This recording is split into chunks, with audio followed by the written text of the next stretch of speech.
400 ஆண்டுக்கு முன் தோன்றி இப்போதும் செயல்பாட்டில் உள்ள உலகின் முதல் வங்கி எது தெரியுமா? அதன் முதலாளி யார் தெரியுமா? அதனை பற்றி இந்த பதிவுல விரிவா பார்க்கலாம் வாங்க. இன்று உலகின் பொருளாதாரத்தை வலுப்படுத்துவதிலும் பாதுகாப்பதிலும் வங்கிகள் முக்கிய பங்கு வகிக்கின்றன. தற்போது உலகளவில் 60,000-க்கும் மேற்பட்ட அரசு மற்றும் தனியார் வங்கிகள் உள்ளன. மக்களின் அன்றாட வாழ்க்கையை வழிநடத்துவதிலும் நிர்ணயிப்பதிலும் வங்கிகள் இன்றியமையாத பங்கு வகிக்கின்றன. ஆனால் உலகின் முதல் வங்கி யாரால், எந்த நாட்டில் உருவாக்கப்பட்டது என்பது உங்களுக்கு தெரியுமா? ஐரோப்பாவில் பல நூற்றாண்டுகளுக்கு முன்பு பல்வேறு வணிகர்களும் ஆட்சியாளர்களும் பாதுகாப்பு மற்றும் கடன் வசதிகளை நாடியபோதுதான் முதலில் வங்கிகள் நிறுவப்பட்டன. ஆனால் உலகின் மிக பழமையான வங்கி 550 ஆண்டுகளுக்கும் மேலான பழமையானது என்பதையும், அது முகலாயர் காலத்திற்கும் முந்தையது என்பதையும், அனைத்திற்கும் மேலாக இன்றும் அது செயல்பட்டு வருகிறது என்பதையும் நீங்கள் அறிவீர்களா? உலகளாவிய வங்கிச் செயல்பாடு எவ்வாறு தொடங்கியது? பல நூற்றாண்டுகளுக்கு முன்பு ஐரோப்பாவில் வணிகர்கள், அரச குடும்பங்கள் மற்றும் திருச்சபைக்கு நிதிச் சேவைகளை வழங்கத் தொடங்கிய ஆரம்பகால வங்கி அமைப்புகள் மூலமாகவே இடைக்காலத்தில் உலகளாவிய வங்கிச் சேவை தொடங்கியது. காலப்போக்கில் வங்கிகள் பணத்தை வெளியிடவும் வெளிநாட்டு வர்த்தகத்திற்கான பணப் பரிவர்த்தனைகளை நிர்வகிக்கவும் தனது சேவைகளை விரிவுபடுத்தின. பேரழிவை ஏற்படுத்திய போர்கள், பொருளாதார மந்தநிலைகள் மற்றும் அரசியல் கொந்தளிப்புகளை கடந்து இந்த வங்கிகள் நிலைத்து நின்றன. இவற்றில் மிக பழமையான வங்கிகள் இன்றும் செயல்பட்டு வருகின்றன. உலகின் மிகவும் பழமையான வங்கி எது?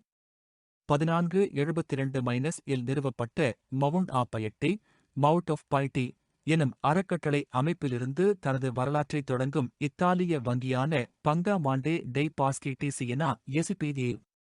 பேங்கா மொண்டே டெய் பஸ்சி டி சீனா எஸ்பிடி சுருக்கமாக தான் உலகின் மிகப் பழமையான வங்கியாகும். பிஎம்பிஎஸ் தற்போது இருக்கும் வடிவில் 400 ஆண்டுகளுக்கும் மேலாக, அதாவது 1624ஆம் ஆண்டில் நிறுவப்பட்டது. இதன் மூலம் இந்தியாவில் முகலாயப் பேரரசின் எழுச்சிக்கு முன்பே இந்த நிறுவனம் செயல்படத் தொடங்கியிருந்தது என்பது குறிப்பிடத்தக்கது. உலகின் பழமையான வங்கியை நிறுவியவர் யார்? உலகின் மிகவும் பழமையான வங்கி நிறுவனமான பங்கா மாண்டே டி பாஸ்கி டி சியனா, பேங்கா மொண்டே டெய் பஸ்சி டி சீனா பிஎம்பிஎஸ் சியனா குடியரசின் பொதுச் சபையால் நிறுவப்பட்டது. இது ஆரம்பத்தில் கியாரண்டி அல்லது சொத்துக்கள் அடிப்படையில் பின்தங்கிய நிலையில் உள்ள தனிநபர்களுக்கு நியாயமான மற்றும் தகுந்த நிபந்தனைகளின் கீழ் கடன் வழங்குவதற்காக உருவாக்கப்பட்டது. 2025ஆம் ஆண்டில் மீடியோபேங்கா வங்கியை கையகப்படுத்தியதைத் தொடர்ந்து பிஎம்பிஎஸ் இத்தாலியின் 3வது மிகப்பெரிய வங்கியாக மாறியது. பிஎம்பிஎஸ் ஒரு பெரும் நிதி நெருக்கடியிலிருந்து எவ்வாறு மீண்டது? யூரோஜோன் நெருக்கடியின் போது இத்தாலிய அரசு கடன் பத்திரங்களின் வருவாய் விகிதம் அதிகரித்ததாலும் சொத்துக்களின் மதிப்பீடு சரிந்ததாலும் 2012ஆம் ஆண்டின் முதல் பாதியில் பிஎம்பிஎஸ் வங்கி $2 பில்லியன் அதிகமான இழப்பை சந்தித்தது. 8.3 பில்லியன் யூரோ மூலதன முதலீடு செய்யப்பட்டதைத் தொடர்ந்து 2017ஆம் ஆண்டில் இத்தாலியின் பொருளாதாரம் மற்றும் நிதியமைச்சகம் இந்த வங்கியின் பெரும்பான்மை பங்குதாரராக மாறியது. அதேவேளையில் புத்தாக்கம், வளங்களின் திறமையான பயன்பாடு மற்றும் வாடிக்கையாளர்களை மீண்டும் ஈர்ப்பது ஆகியவற்றை நோக்கமாகக் கொண்ட ஒரு முக்கிய பொது செயல்முறையை வங்கி தொடங்கியது. இந்த வங்கி யாருக்கு சொந்தமானது? பங்கா மாண்டே டி பாஸ்கி டி சியனா, பேங்கா மொண்டே டெய் பஸ்சி டி சீனா வங்கிக்கு ஒரே ஒரு தனிநபர் அல்லது நிறுவனம் மட்டுமே உரிமையாளராக இல்லை.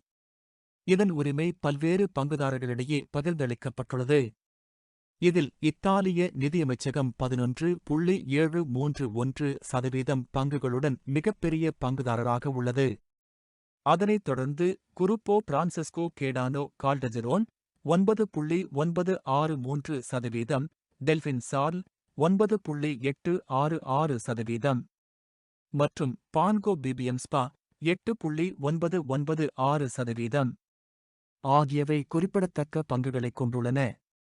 பிற பங்குதாரர்கள் வங்கியின் பெரும்பான்மையான பங்குகளை 59.444% கொண்டுள்ளனர். பிஎம்பிஎஸ்-ஸ்பா ஒரு பொது பங்குச் சந்தை நிறுவனம் ஆகும். இதன் தற்போதைய சந்தை மதிப்பு 28.44 பில்லியன் யூரோக்கள், சுமார் ரூபாய் 3.14 லட்சம் கோடி ஆகும். Thanks for watching.